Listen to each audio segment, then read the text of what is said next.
سے قرآن پڑھو، قرآن کی تلاوت کرو۔ حضرات اب آپ سوچ رہے ہوں گے کہ صاحب اگر دل میلا ہو گیا ہے تو اس کی علامت کیا ہے؟ اب ذرا میں علامت بھی بتا دوں یا اگلے سال جلسے کے لیے انتظار کروں؟ واپس سے سن رہے ہیں؟ سبحان اللہ، یہ تو میں بیچ میں آپ کا امتحان لے رہا ہوں۔ سبحان اللہ۔ حضرات اب کیسے پہچانیں؟ کوئی علامت، کوئی پہچان؟ اگر کسی کو پیلیا ہو جائے، جونڈس ہو جائے، پتہ لگا لے تو نا، میں ڈاکٹر تو بعد میں پتہ لگاتا ہے، ہم اور آپ بھی دیکھ لیتے ہیں آنکھیں پیلی ہو گئی ہے، ہم کہتے ہیں بھائی تجھے پیلیا ہو گیا ہے، جونڈس ہو گیا ہے، آنکھیں پیلی، سمجھ گئے جونڈس، جسم کی حرارت بڑھ گئی، آپ کے دوست آپ سے ہاتھ ملاتا ہے، ہاتھ گرم ہے، آپ نے کہا بھائی ایسا لگتا ہے تمہیں بخار ہو گیا ہے، جسم کی حرارت بڑھی ہوئی ہے، یہ علامت پہچان۔ آنکھیں پیلی ہو گئی، سمجھ گئے آپ کیسے جونڈس ہے، جسم کی حرارت بڑھ گئی، آپ سمجھ گئے کہ صاحب یہ علامت ہے، پہچان ہے، کیسے بخار ہو گیا ہے، دل پہ تالے لگ گئے ہیں، تو کیسے پہچانے؟ تو سنو، اس کی پہچان اور علامت یہ ہے کہ جس قوم کے دلوں پر تالے لگ جاتے ہیں، اس کی بہو بیٹیاں جو دوپٹہ حیا کا دوپٹہ تھا، جو حیا کا دوپٹہ تھا، جب قوم کے دلوں پہ تالے لگ جاتے ہیں تو ان کی بہو بیٹیاں بغیر دوپٹے کے بازاروں میں پھرتی ہوئی نظر آتی ہے، چلتی ہوئی نظر آتی ہے، جو حیا کی چادر ہے بہو بیٹیوں نے آج پھینک دی ہے۔ وجہ یہ ہے کیونکہ نعرہ تکبیر، نعرہ رسالت، علماء اہل سنت، مسلک اعلی حضرت، فیضان قرآن کانفرنس، قائد قوم و ملت حضرت علامہ مولانا سہیل احمد قادری صاحب کی بلا، نعرہ تکبیر، نعرہ رسالت، فیضان قرآن کانفرنس، مسلک اعلی حضرت۔ سبحان اللہ۔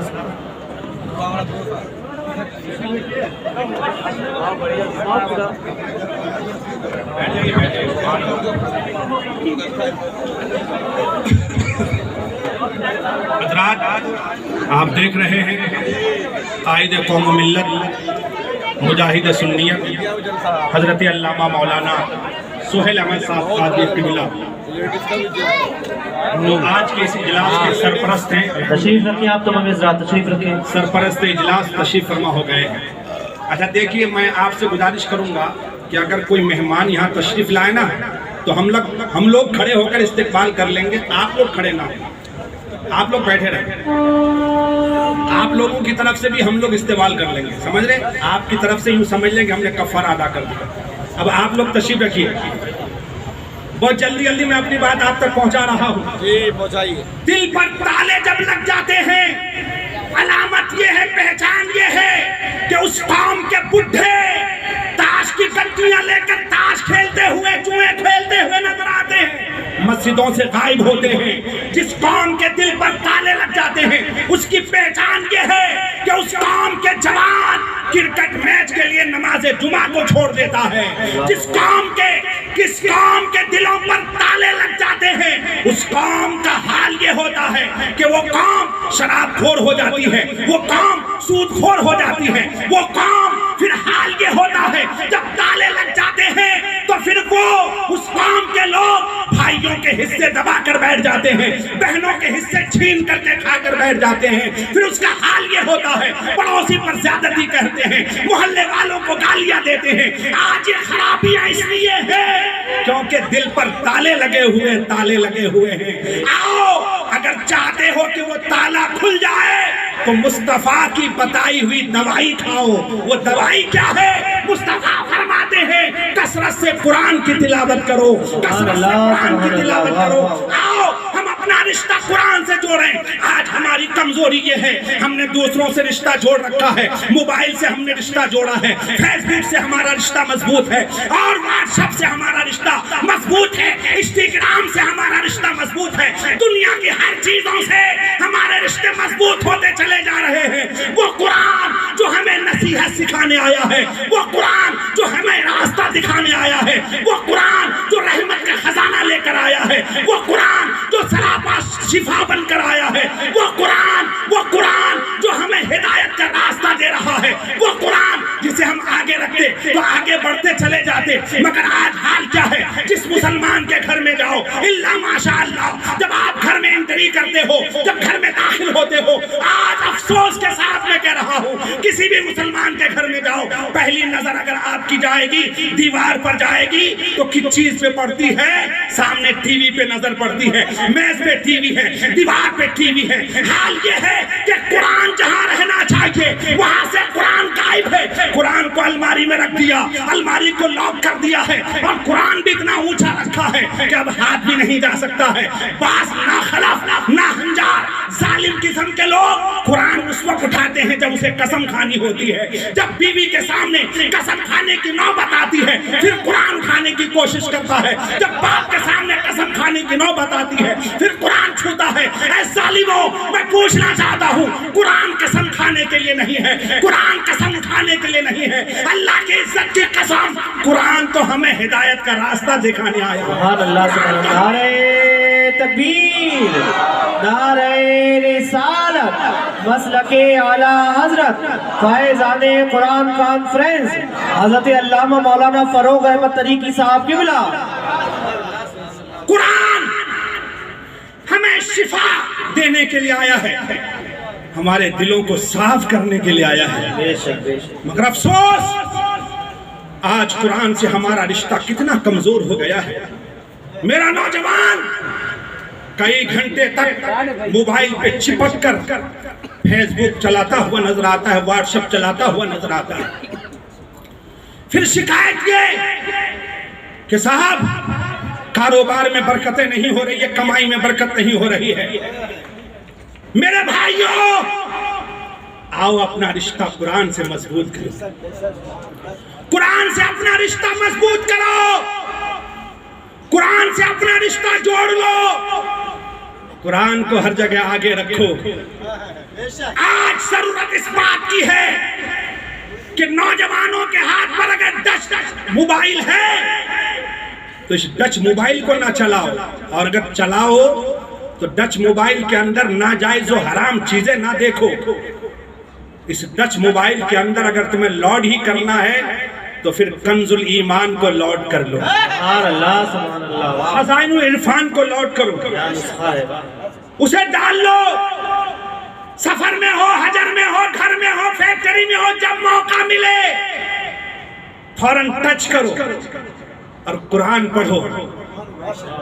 थोड़ा सा वक्त निकाल कर कुरान का तर्जमा पढ़ लो। सुभान अल्लाह। आज हमारे कौम के लोग रो रहे हैं कि हमारी बेटियां गैरों के साथ भाग रही हैं। सिर्फ रोने से, दुआओं से मसला हल होने वाला नहीं, दुआओं से मसला हल होने वाला नहीं कि इमाम साहब दुआ कीजिए। ये तबाही तो आ गई। हमारी बेटियां क्यों भाग रही हैं? क्यों भाग रही हैं? भाग इसलिए रही हैं कि तुम्हारे दिल पे ताला लगा हुआ है, तुमने कुरान को उठा करके रख दिया। जिस बेटी के हाथ में कुरान होना चाहिए तुमने उस बेटी को टच मोबाइल दिया है। ये हाल है। जिस बेटी के हाथ में निज़ाम शरीयत जैसी किताब होनी चाहिए, कानून शरीयत जैसी किताब होनी चाहिए, जिस बेटी के हाथ में जन्नती ज़ेवर जैसी किताब होनी चाहिए, जिस बेटी के हाथ में सुन्नी बेहश्ती ज़ेवर जैसी किताब होनी चाहिए, उस बेटी के हाथ में तुमने टच मोबाइल दिया है, तो फिर वो बेटी भागेगी नहीं तो फिर क्या होगा? कसूर तो तुम्हारा है, गलती तो तुम्हारी है। और ये गलती सिर्फ उस बेटी की नहीं, बेटी की माँ की भी गलती है। काश माएं अच्छी होती, बाप अच्छा होता। आज का बाप भी आवारा हो गया है, माँ भी आवारा हो गई है। यही वजह है कि बेटियां आवारा हो गई। काश माँ बाप आवारा नहीं होते, माँ बाप नमाजी होते, रोज कुरान पढ़ने वाले होते, तहज्जुद गुजार होते। बच्चे याद रखो, ये बच्चे औलाद हमारी अमानत है, अमानत। कल यौम हिसाब, हमसे इस अमानत का भी सवाल होगा, अमानत का भी सवाल। बच्चों के ताल्लुक से हमसे सवाल होगा, सवाल। इसे भूल मत जाना, इसे नोट करो ज़हन दिमाग में। ये अमानत है, अमानत। इस अमानत को सही तरबियत देना ये माँ बाप की जिम्मेदारी है। कारी इमरान साहब बिस्मिल्लाह और औज़ बिल्लाह तो बाद में सिखाएंगे। घर के माँ बाप की जिम्मेदारी है पहले उन बच्चों को औज़ बिल्लाह और बिस्मिल्लाह सिखाना। उनकी जिम्मेदारी है, ये उनकी जिम्मेदारी है। काश इधर तवज्जो देते। आज हमारी कौम इस कदर तबाही के दहाने पे खड़ी है, कौम लुटती जा रही है। कारोबार में हम पीछे, हर मैदान में हम पीछे। और हम पीछे क्यों नहीं होंगे? क्योंकि हमने कुरान को पीछे रखा है। काश कुरान को आगे रखे तो हम पीछे नहीं होते, हम आगे होते। सुभान अल्लाह, हम आगे होते। आज भी जिसने कुरान को आगे रखा है वो आगे ही है, सुभान अल्लाह। इमाम को देखो, वो आगे है, सुभान अल्लाह। आप मदरसे में जब बच्चे जाते हैं, सुभान अल्लाह, उन बच्चों को देखें आप, सीने से कुरान लगाकर वो बच्चे जाते हैं, सुभान अल्लाह। जाते कि नहीं जाते हैं? कुरान आगे है, बच्चा पीछे है। कुरान सीने से लगा हुआ है। जमाने को वो बच्चा भी और कुरान भी दोनों पैगाम देते हैं। जमाने वालों देखो, देखो मुझे, देखो मुझे, देखो मैं वो किताबें ला रहे हूँ जिसने सीने से मुझे लगाया है, सुभान अल्लाह। मैं इसे भी आगे बढ़ाने वाला, इसे भी कुरान कहता है मैं इसे भी आगे बढ़ाने वाला हूँ। और जो इनसे टच हो जाएंगे मैं उनको भी आगे बढ़ाऊंगा। इस मदरसे के तमाम जिम्मेदारों को मैं मुबारकबाद देता हूँ। तफसीली गुफ्तगू का वक्त ही नहीं है, फिर किसी और मौके पर इंशाअल्लाह मैं हाजिर होऊंगा, तो फिर इंशाअल्लाह फैज़ान कुरान पर तफसीली गुफ्तगू करूंगा, ये मेरा वादा है। और मैं कारी इमरान साहब से अर्ज करूंगा कि किसी छोटी सी महफिल में हमें बुला लीजिएगा। कोई ज़रूरी नहीं है कि बहुत बड़ी कॉन्फ्रेंस हो फिर हम आए। कॉन्फ्रेंस में तो हमारे मेहमान खुतबा तशरीफ लाए हैं, उन्हें आप सुनिए। ये आप सबकी मोहब्बत है कि आप इस गुनहगार को याद कर लेते हैं। बड़ी महफिल में भी बुला लेते हैं, छोटी महफिल में भी बुला लेते हैं, बड़े प्रोग्राम में भी बुलाते हैं, छोटे में भी बुलाते हैं। ये आपकी मोहब्बत है, ये आपका इखलास है। यकीनन मैं आपकी मोहब्बत का सिला आपको नहीं दे सकता हूँ, बस दुआ कर सकता हूँ कि अल्लाह आपको इसका अजर अजीम अता फरमाए। हज़रात, बस मैं गुफ्तगू इख्तिताम की तरफ ले जा रहा हूँ। बड़े नसीब वाले हैं आप, सुभान अल्लाह। मदरसा यहाँ है, मदरसा यहाँ है, मगर अफसोस ये है आप जिस महल्ले में जाइए उस महल्ले के मदरसे में आपको महल्ले के बच्चे बहुत कम नजर आएंगे, गली के बच्चे बहुत कम नजर आएंगे, बाहर के बच्चे नजर आते हैं। मैं मना नहीं करता कि बाहर के बच्चों को आप ना रखें, जरूरत है बाहर के बच्चे मदरसे में पढ़ें, मगर आज देखने वाली बात यह है, समझने वाली बात यह है, आप जिस मकतब में जाइए, जिस मदरसे में जाइए, वहां बाहर के बच्चे ज्यादा नजर आते हैं, महल्ले के बच्चे नजर नहीं आते। और खास तौर से हमारा जो सरमायादार तबका है, ये सरमायादार तबका, ये हर जब भी देखो आप तारीख पढ़ो, मालदारों का हाल हर दौर में इल्ला माशाअल्लाह वो दीन से दूर ही रहे हैं, उनका हाल हमेशा यही रहा है, इल्ला माशाअल्लाह, इल्ला माशाअल्लाह। हज़रात, आओ मैं आपको एक पैगाम और मैसेज देना चाहता हूँ। मदरसा बनाओ, मदरसा बनाओ, आज जरूरत है। मदरसा है तो हमारा दीन बाकी है, मदरसा है तो इस्लाम बाकी है, मदरसा है हमारी इज्जतें सलामत है, मदरसा है तो इमाम मिलता है, मदरसा है तो कारी मिलता है, मदरसा है तो हाफिज मिलता है, मदरसा है तो आलिम मिलता है, मदरसा है तो काजी मिलता है। और अगर जिस तरह से आज साजिशें चल रही हैं, जिस तरह से आज तहरीकें चलाई जा रही हैं, मैं उन साजिश करने वालों से भी कहूंगा, तहरीक चलाने वालों से भी कहूंगा, डिबेट में बैठ कर کر بکواس کرنے والوں سے بھی کہوں گا، اور ٹی وی پہ بیٹھ کر ڈیبیٹ کرنے والوں، تم اس طرح سے مدرسوں کے تعلق سے ڈیبیٹ نہ کرو۔ آؤ آؤ ہمارے مدرسے میں آؤ، ہمارے مدرسے کو دیکھو کہ مدرسے کے ٹوٹی چٹائی پہ بٹھا کر استاد کیا پڑھاتے ہیں اور طالب علم کیا پڑھتا ہے، دیکھنا ہے تو مدرسے میں آؤ۔ میاں ہم تو زمانے کو پیغام دیتے ہیں کہ وطن سے محبت کرو، ہم تو سکھاتے ہیں اور ظالموں، ہندوستان کو آزاد تمہارے باپ داداؤں نے نہیں کیا ہے، یہ مدرسے والوں نے آزاد کیا ہے، سبحان اللہ، مدرسے والوں نے آزاد کیا ہے۔ آج تم تعصب کی نظر سے مدرسوں کو دیکھ رہے ہو، جس دن تم نے مدرسوں کو مٹانے کی کوشش کی، میرا یہ جملہ یاد رکھنا، ہندوستان بھی مٹ جائے گا، اور اگر چاہتے ہو ہندوستان باقی رہے تو مدرسوں کو ویسے ہی چلنے دو، کیونکہ مدرسوں سے ہندوستان کے سپاہی تیار کیے جاتے ہیں، بارڈروں پہ لڑنے والے سپاہیوں کو مدرسوں میں تیار کیا جاتا ہے۔ کیا تاریخ تمہیں پتا نہیں؟ یہی وہ دہلی ہے، یہی وہ دہلی ہے، لال قلعہ سے لے کر لاہور تک کوئی ایسا پیڑ نہیں تھا جس پیڑ پہ عالم کی لاش نظر نہ آئے۔ مجھے بتاؤ کہ ہندوستان کو آزاد کرنے والے وہ کون تھے؟ وہ مدرسے میں پڑھنے والے علماء ہی تو تھے، سبحان اللہ، علماء ہی تو تھے۔ سبحان اللہ۔ پہ تم غلط نظر نگاہیں رکھتے ہو، اللہ کی عزت کی قسم، ہم مدرسے والے وطن سے محبت سکھاتے ہیں، وطن سے محبت سکھاتے ہیں۔ اور آخر میں ایک جملہ کہہ کر اپنی گفتگو ختم کر رہا ہوں، تم دیکھتے نہیں ہو ہم نے کبھی بھی کوئی احتجاج، کوئی دھرنا ہم نے نہیں کیا۔ کالج والوں کو دیکھ لو، ان کی ڈیمانڈ پوری نہ ہو تو وہ دھرنے دیتے ہیں، مظاہرے کرتے ہیں، یہاں مظاہرہ وہاں مظاہرہ، یہاں سڑک جام وہاں سڑک جام، جہاں دیکھو لوگوں کو پریشان کرتے ہیں۔ مگر مجھے بتایا جائے کبھی مدرسے کے بچوں نے کہیں سڑک جام کیا؟ کبھی مدرسوں کے بچوں نے بسیں جلائی؟ کبھی مدرسوں کے بچوں نے کسی کی دکان جلائی ہے؟ مجھے بتاؤ، نہیں، کیونکہ مدرسوں میں محبت کا پیغام دیا جاتا ہے، محبت کا پیغام دیا جاتا ہے۔ جہاں مدرسوں میں دین سکھایا جاتا ہے وہیں محبت بھی سکھائی جاتی ہے۔ یہ ہے مدرسے۔ آج آپ کی ضرورت یہ ہے مدرسوں میں اپنے بچوں کو بھیجیں، کالج میں بعد میں بھیجو، پہلے مدرسوں میں بھیجو، بچہ پہلے قرآن سیکھ لے۔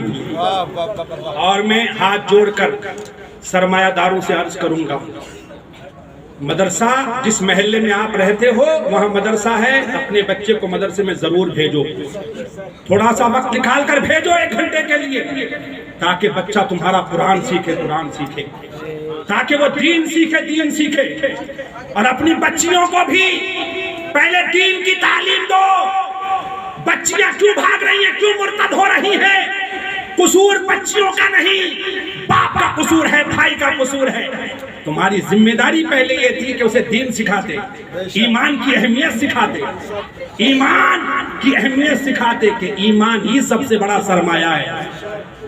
یہ لٹ گیا تو سب کچھ ختم ہو گیا، یہ اہمیت بتاتے۔ اور تمہاری ذمہ داری یہ تھی کہ خود لے جاتے، خود لاتے، ان کے ہاتھ میں موبائل نہیں دیتے، یہ تمہاری ذمہ داری تھی۔ یہ قصور ہے، تم نے یوں ہی انہیں آوارہ چھوڑ دیا، اسی کا نتیجہ ہے کہ آج بچیاں بھاگ رہی ہیں۔ خدا را ہماری ان بچیوں کو اللہ عقل سلیم عطا فرمائے۔ اور آپ سے عرض کروں گا، وہ جملہ میرا رہ جائے گا جو جملہ تھا کہ اکثر یہ دیکھا گیا ہے کہ مالدار لوگ ہمیشہ دین سے دور رہتے ہیں، الا ماشاء اللہ۔ جب غوث پاک نے مدرسہ بنایا بغداد کے اندر، اور آپ نے جب دیکھا کہ فلاں سرمایہ دار کا بچہ مدرسے میں نہیں آیا، جب غوث پاک کو ملتے تو غوث پاک اس کا ہاتھ پکڑتے اور یوں جھنجھوڑ کر فرماتے، نادان، تم نے اپنے بچے کو نہیں بھیجا، نادان، یہاں دریا ابل رہا ہے، مصطفیٰ کا فیضان کا چشمہ یہاں ابل رہا ہے، اور تو دریا کے کنارے بھی پیاسا ہے، ارے اپنے بچے کو بھیج تاکہ تو بھی پیاسا نہ رہے اور تیرا بچہ بھی پیاسا نہ رہے۔ ہاں، اپنے بچے کو بھیج۔ میں آپ سے گزارش کروں گا اپنے بچوں کو مدرسے میں بھیجو، ضرورت ہے تاکہ بچہ دین سیکھ لے۔ جب بچہ دین سیکھ لے گا تو انشاءاللہ پھر وہ کبھی بگڑے گا نہیں، کبھی وہ بگڑے گا نہیں. یہ ضرورت ہے، وقت کی ضرورت ہے. اللہ ان چند جملوں کو قبول فرمائے. اللہ مجھے بھی عمل کی توفیق عطا فرمائے، آپ کو بھی عمل کی توفیق عطا فرمائے. دوران گفتگو اگر مجھ سے کوئی غلطی ہوئی ہو تو اللہ تعالیٰ میری غلطیوں کو معاف فرمائے. استغفر اللہ ربی من کل ذنب واتوب الیہ. اشہد ان لا الہ الا اللہ وحدہ لا شریک لہ واشہد ان محمدا عبدہ ورسولہ. السلام علیکم.